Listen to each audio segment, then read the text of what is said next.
When Israel was a nation, they agreed to a set of covenant laws at Mount Sinai as part of a special contract with Yah. It meant that they were to be his people, and he would in turn be their Elohim. Now, as with all contracts, which usually involve at least two parties, in this case Yah and Israel, both parties were bound by certain agreements which were spelled out in the contract or covenant. The ancient people of Israel were told that if they obeyed the laws of the covenant, they would have Yah's protection and be showered with many blessings. If they disobeyed, they would receive punishment and suffer many curses. Sadly, our ancestors chose the latter, and following that fateful decision, the nation of Israel was thereafter thrust into a series of events that eventually resulted in a time of trouble and punishment whose ill effects are still felt to this very day. $890. That's a good buy. $890. Before long, ancient Israel experienced a civil war and eventually split into two kingdoms, with the tribe of Judah leading a two-tribe kingdom to the south and 10 tribes forming a kingdom to the north. After a period of self-rule, the independence of the northern kingdom was threatened by the Assyrians. We get that account in the book of 2 Kings. Hoshea, son of Elah, began to rule over Israel in the 12th year of King Ahaz's reign in Judah. He reigned in Samaria 9 years. He did what was evil in Yah's sight, but not to the same extent as the kings of Israel who ruled before him. King Shalmaneser of Assyria attacked King Hoshea, so Hoshea was forced to pay heavy tribute to Assyria. But Hoshea stopped paying the annual tribute and conspired against the king of Assyria by asking King So of Egypt to help him shake free of Assyria's power. When the king of Assyria discovered his treachery, he seized Hoshea and put him in prison. Then the king of Assyria invaded the entire land, and for 3 years he besieged the city of Samaria. Finally, in the 9th year of King Hoshea's reign, Samaria fell, and the people of Israel were exiled to Assyria.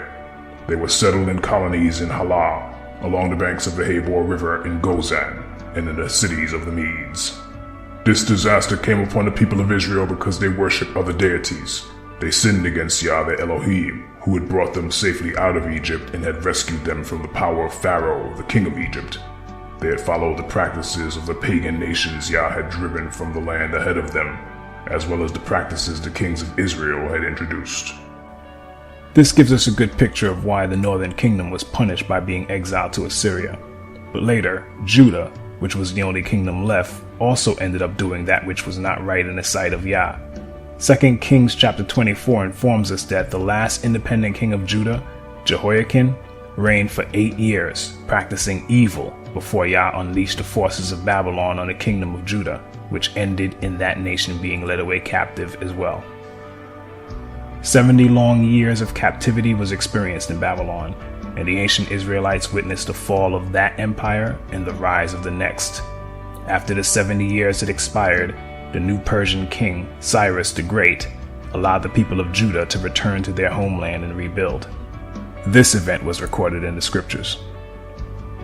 In the first year of King Cyrus of Persia, Yah fulfilled the prophecy he had given through Jeremiah. He stirred the heart of Cyrus to put his proclamation in writing and to send it throughout his kingdom. This is what King Cyrus of Persia says: Yah, the Elohim of heaven, has given me all the kingdoms of the earth. He has appointed me to build him a temple at Jerusalem, which is in Judah. Any of you who are his people may go to Jerusalem in Judah to rebuild this temple of Yah, the Elohim of Israel, who lives in Jerusalem. And may your Elohim be with you. Wherever this Hebrew remnant is found, let their neighbors contribute toward their expenses by giving them silver and gold, supplies for the journey, and livestock, as well as a voluntary offering for the temple of Elohim in Jerusalem. That second temple was indeed rebuilt, and it existed until the time of Yeshua, who prophesied its ultimate destruction. Sadly, many of the people of Judah rejected Yeshua, as they failed to understand the many prophecies and types that pointed to him, such as those found in Exodus 12 verse 5, Zechariah 13 verse 6, Genesis 49 verse 10, Isaiah 7 verse 14, Micah 5 verse 2, and so many others. Yeshua highlighted their rejection of him in several parables.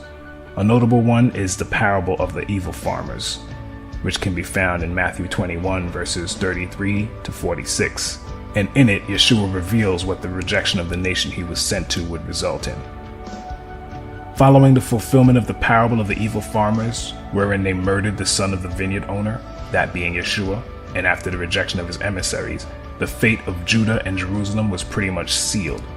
Yeshua prophesied the destruction of Jerusalem and pointed to the future of the people of Judah, which was right in line with the curses of Deuteronomy 28. And when you see Jerusalem surrounded by armies, then you will know that the time of its destruction has arrived. Then those in Judea must flee to the hills. Those in Jerusalem must get out, and those out in the country should not return to the city. For those will be days of Elohim's vengeance, and the prophetic words of the scriptures will be fulfilled. How terrible it will be for pregnant women and for nursing mothers in those days. For there will be disaster in the land and great anger against this people. They will be killed by the sword or sent away as captives to all the nations of the world. And Jerusalem will be trampled down by the Gentiles until the period of the Gentiles comes to an end. This particular prophecy, as you can see, stretched throughout time, with Jerusalem being controlled by the Romans, who were the first to march on her following Yeshua's prediction. Roman rule lasted for hundreds of years after the initial siege. Then the Romans eventually lost hold of Jerusalem to the Muslims. And thereafter various caliphates controlled Jerusalem until the time of the Crusades. During this long period, popes allied with European kings to fight against Muslims.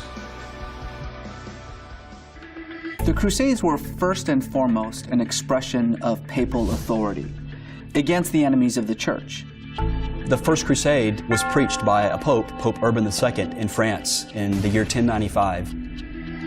With reference to the Muslims and their advance in Europe and in Jerusalem, I think the Christians in Europe believed that the Islamic message of Muhammad was against and contradictory to what the Christians were saying.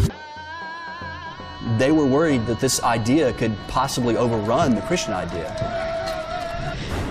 Pope Urban conceived this idea that it's not a sin if you kill non-Christians, if you kill non-believers in our faith. And so he made this deal that if you go and fight in the Holy Land, you will be forgiven all your past sins. A knight could sin as much as he liked, and simply by going to the Holy Land, he had been given his passport to heaven. And that was an extremely attractive deal. And combined with that, he could win fame, he could win glory, and he could come back with the treasures of the Near East. These are the things that drew knights in their tens of thousands to go on crusade. The bloodletting of the Crusaders spread throughout the Islamic lands. Everybody heard stories about the massacre of unarmed individuals.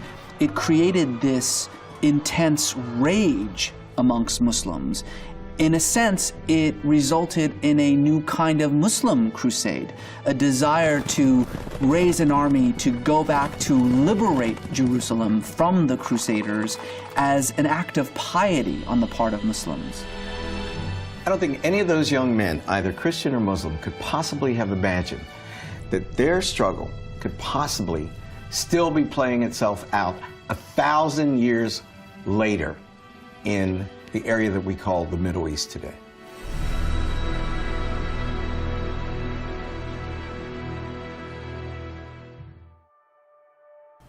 Following the Crusades, control of Jerusalem went from Mongol warriors to Egyptian Mamelukes to the Ottoman Empire, who surrendered Jerusalem to the British on December 9th, 1917. That event led to the modern-day circumstance, which allowed for the establishment of an Israeli state, which is currently occupied by Gentile posers pretending to be the people of Israel, as stated in Revelation chapter 2, verse 9, and chapter 3, verse 9. As prophesied by Yeshua, Jerusalem would be trampled down by the Gentiles until the period of the Gentiles comes to an end. that means the Gentiles would be in Jerusalem, trampling it down till the very last day when Yeshua comes. In other words, the people in that land calling themselves Israel are really Gentiles. But let one of them tell you himself. In his book, The 13th Tribe, Arthur Koestler, himself a so-called Jew, writes in the very first chapter, about the time when Charlemagne was crowned Emperor of the West, the eastern confines of Europe between the Caucasus and the Volga were ruled by a Jewish state known as the Khazar Empire. At the peak of its power, from the 7th to the 10th centuries AD, it played a significant part in shaping the destinies of medieval and consequently of modern Europe. The country of the Khazars, a people of Turkish stock, occupied a strategic key position at the vital gateway between the Black Sea and the Caspian, where the great eastern powers of the period confronted each other. It acted as a buffer protecting Byzantium against invasions by the lusty barbarian tribesmen of the northern steppes.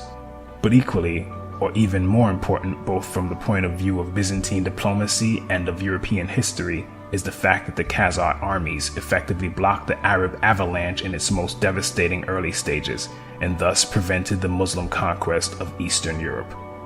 It is perhaps not surprising, given these circumstances, that in 732, after a resounding Khazar victory over the Arabs, the future Emperor Constantine V married a Khazar princess. In due time, their son became the Emperor Leo IV, known as Leo the Khazar. Ironically, the last battle in the war, AD 737, ended in a Khazar defeat. But by that time, the impetus of the Muslim holy war was spent. The caliphate was rocked by internal dissensions, and the Arab invaders retraced their steps across the Caucasus without having gained a permanent foothold in the north, whereas the Khazars became more powerful than they had previously been.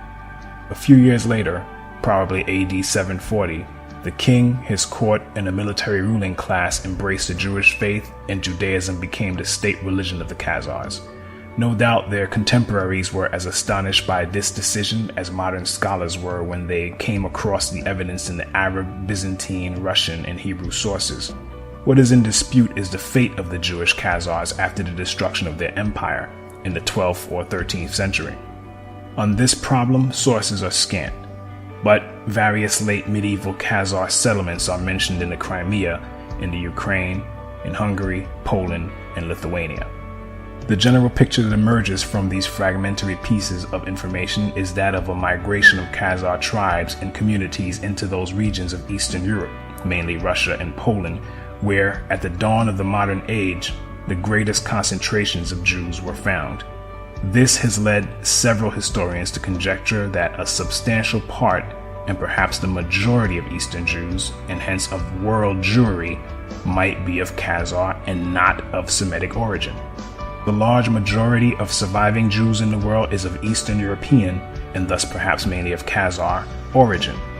If so, this would mean that their ancestors came not from the Jordan, but from the Volga, not from Canaan, but from the Caucasus, once believed to be the cradle of the Aryan race, and that genetically they are more closely related to the Hun, Uyghur, and Magyar tribes than to the seed of Abraham, Isaac, and Jacob.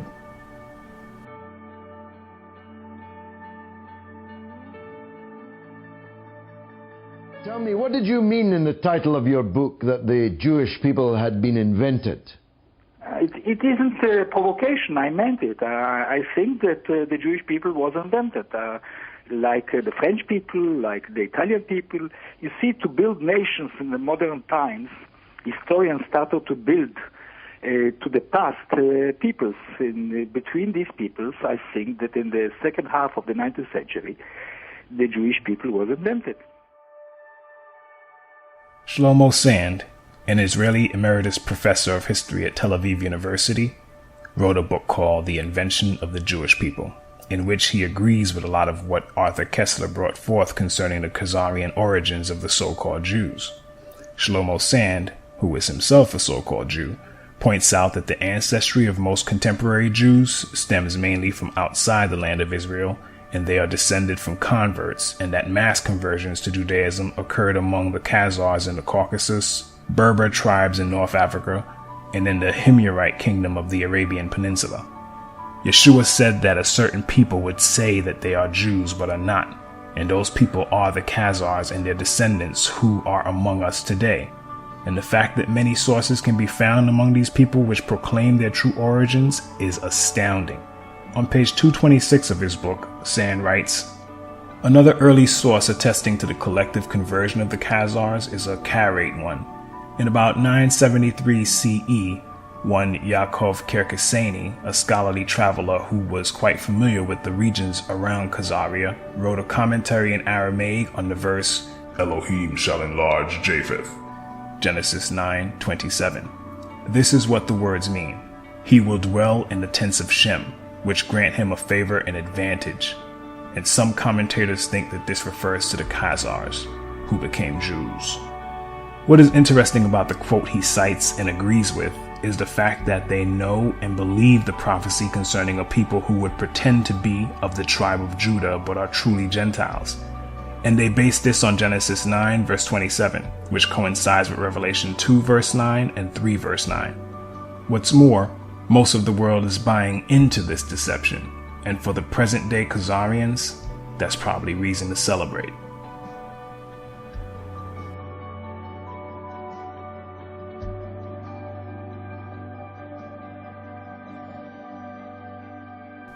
But getting back to Arthur Koestler on this subject, he writes, the Jews of our times fall into two main divisions, Sephardim and Ashkenazim.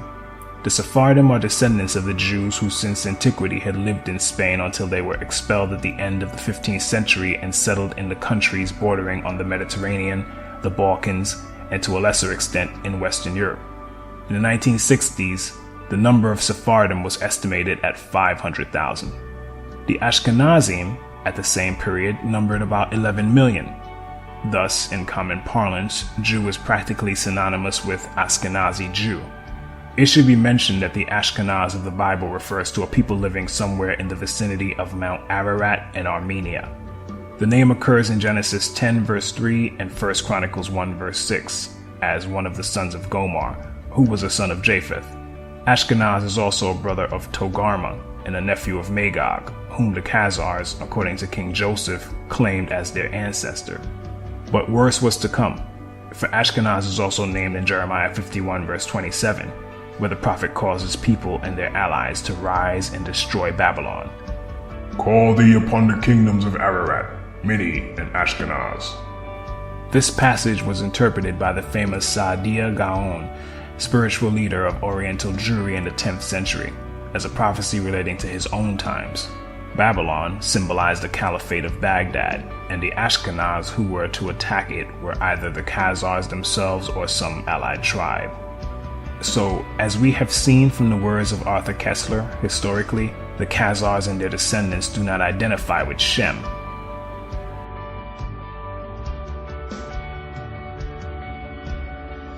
But rather, they identify with Japheth. And that is proved out in their own writings. This is a major fulfillment of scripture. All that being said, what happened to the real people of Judah in 70 AD, following the siege and destruction of Jerusalem?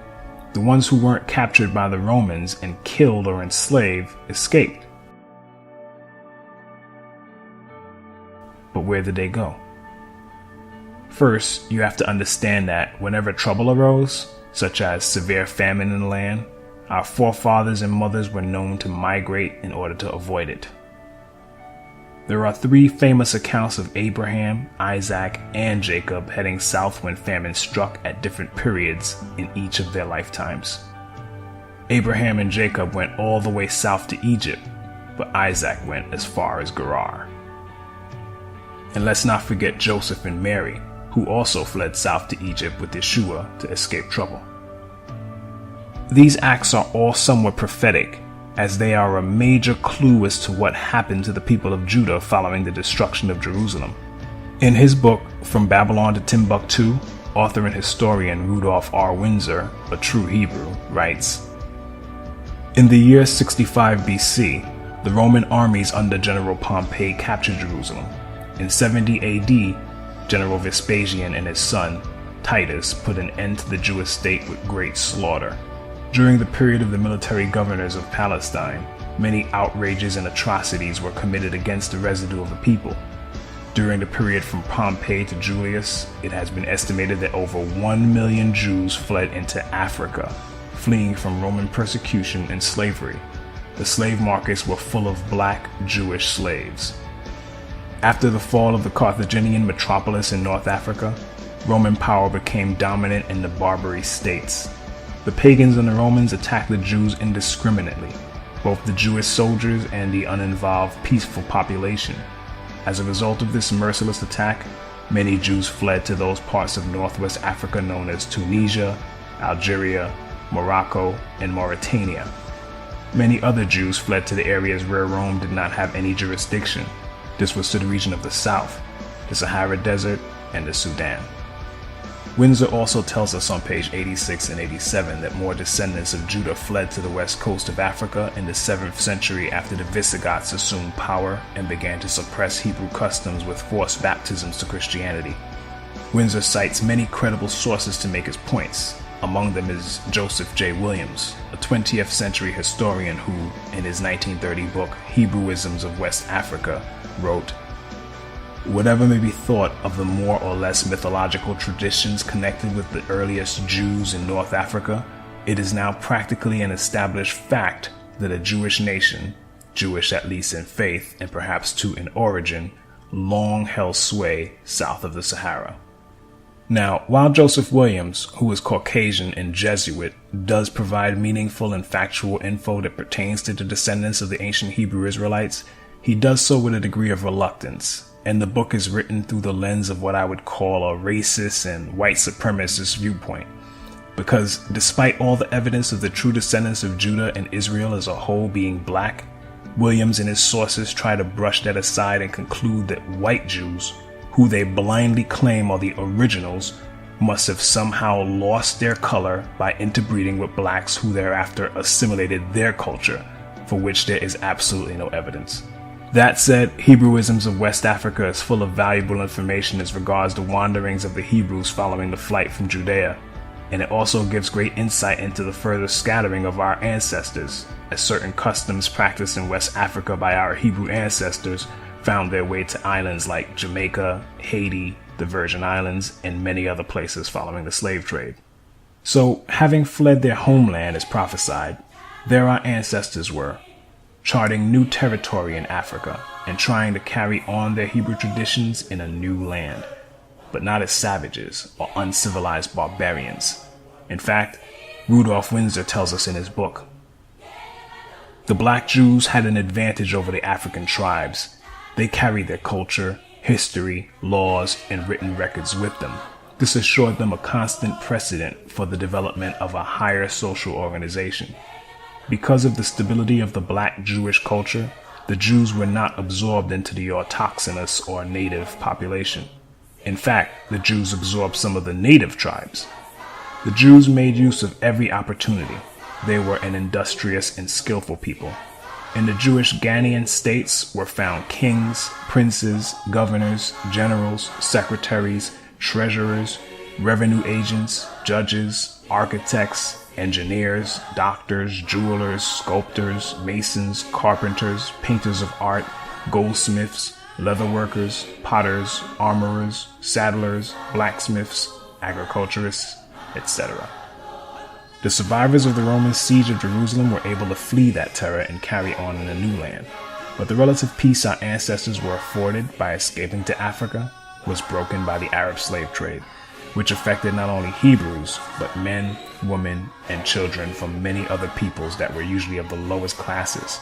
The Eastern Arab slave trade, in particular, involved women and young girls, and a strict ratio of 2 women for each man was maintained. The Arab slave trade, as horrible as it was, eventually gave way to something much worse with the arrival of the Portuguese. Portugal broke from Arab rule somewhere between the 12th and 13th centuries and slowly rose to power. Because of this small European country, slavery would soon go from including people of lower classes from different ethnicities to being forced mainly on so-called blacks from the tribe of Judah. In the early 15th century, Portuguese shipbuilding in Lisbon and Porto adapted to the times, and the result was the caravel, a light and fast aerodynamic vessel that allowed Portuguese mariners to travel south along Africa's Atlantic coast in order to reach the gold-producing regions of sub-Saharan West Africa. After establishing several trading posts and colonies in the region, other markets began to open up, such as the lucrative commerce in India, and overseas expansion resulted from Portugal's many trade networks. The Portuguese became heavily active in slave trading in Africa around 1445, after they discovered the Cape Verde Islands and settled there. Slavery was used to fuel their expanding empire, and slave trafficking became integral to their enterprise. When it became apparent that slavery was big business, a law had to be created to protect it. Thus, the sitting Pope, Pope Nicholas V, issued a papal bull, the strongest command of a pope, titled Romanos Pontifex, Latin for the Roman Pontiff. He issued the bull to King Alfonso V of Portugal on January 8, 1455, and it allowed the king to, and I quote, invade, search out, capture, vanquish, and subdue all Saracens and pagans whatsoever, and other enemies of Christ wheresoever placed, and the kingdoms, dukedoms, principalities, dominions, possessions, and all movable and immovable goods whatsoever held and possessed by them, and to reduce their persons to perpetual slavery. This was basically a license and go-ahead for King Alfonso, who alone was personally named in the papal bull, to send vessels to search out, capture, vanquish, subdue, and enslave Hebrews, particularly the people of Judah, whose existence, kingdom, and territory they were well aware of. The people of Judah were their primary concern, in fact, and they are the so-called Negroes who were rounded up and scattered throughout the four corners of the earth, just as Yeshua said they would be, back in Luke 21, verse 24. They will be killed by the sword or sent away as captives to all the nations of the world. And this also coincides with the curse of Deuteronomy 28, verse 64. For Yah will scatter you among all the nations, from one end of the earth to the other. When I say they were aware of who Judah was, I'm not conjecturing. Proof is in the record. If you do a Google search and type in a new and accurate map of Negro land, a list of results will pop up.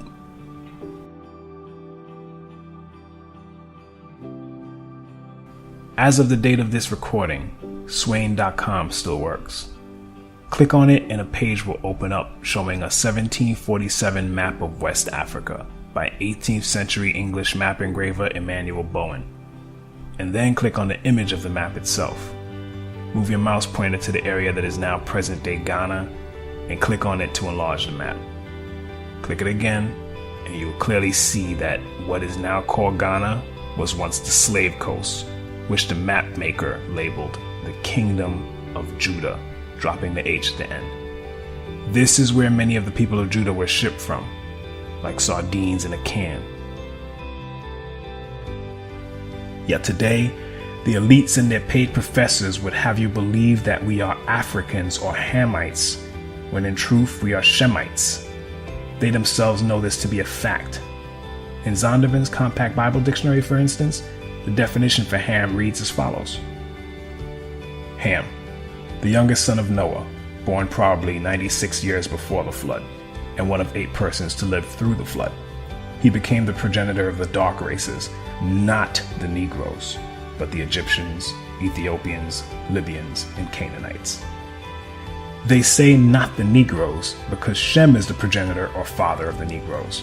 Though both lines are comprised of so-called blacks, Africans and so-called African Americans are not the same. We are Hebrews and they are Hamites. But there are still many Hebrews in Africa, however. But getting back to our history, despite the papal bull pertaining solely to the King of Portugal, that didn't stop other empires and nations from getting in on the action. Over the centuries, Spain, Britain, France, the Dutch, Canada, the United States, and many African countries participated in the transatlantic slave trade, and this fulfills certain prophecies, such as Psalm 83, which I urge you to read with your eyes open, and Joel 3 verse 6. You have sold the people of Judah and Jerusalem to the Greeks, so they could take them far from their homeland. The sad fact is, Psalm 83 is still in full effect, as our collective enemies are still conspiring to keep us in the dark as concern our true identity, and they continue to miseducate us. They really mean to wipe out the memory of the people of Israel from the face of the earth. But Yah is not going to let that happen. And this documentary is merely one step toward that effort. The present situation we are in is solely due to our forefathers failing to keep the covenant law of Yah, and it falls to us in this generation to right that wrong. And Yah said that this would happen in our day. But I will spare some, for some of you will escape the sword when you are scattered among the lands and nations. Then in the nations where you have been carried captive, those who escape will remember me, how I have been grieved by their adulterous hearts, which have turned away from me, and by their eyes, which have lusted after their idols. They will loathe themselves for the evil they have done and for all their detestable practices, and they will know that I am Yah. I did not threaten in vain to bring this calamity on them. You see, we, the people of Israel, are not born deserving of that name. We are born as Jacobs, or supplanters and schemers. But to truly earn the right to be called Israel, we, like our father Jacob, will have to be faithful and wrestle with Yah until we are overcomers. Those of us who do this will be the ones who will truly be called Israel and form the remnant of the kingdom. Having said that, please don't let this be the end of your search for truth on this subject. Continue to dig for it and pray that Yah gives you discernment, since a great deal of deception is out there regarding this topic. And spread the word to your friends and family, and he or she that has ears to hear and eyes to see among them will get it. I hope that this brief history has enlightened you and brought a degree of understanding as concerns our past, which goes well beyond Africa. The so-called Negroes, blacks, and African Americans are actually the descendants of the people of Judah, and that is something they don't want us to know.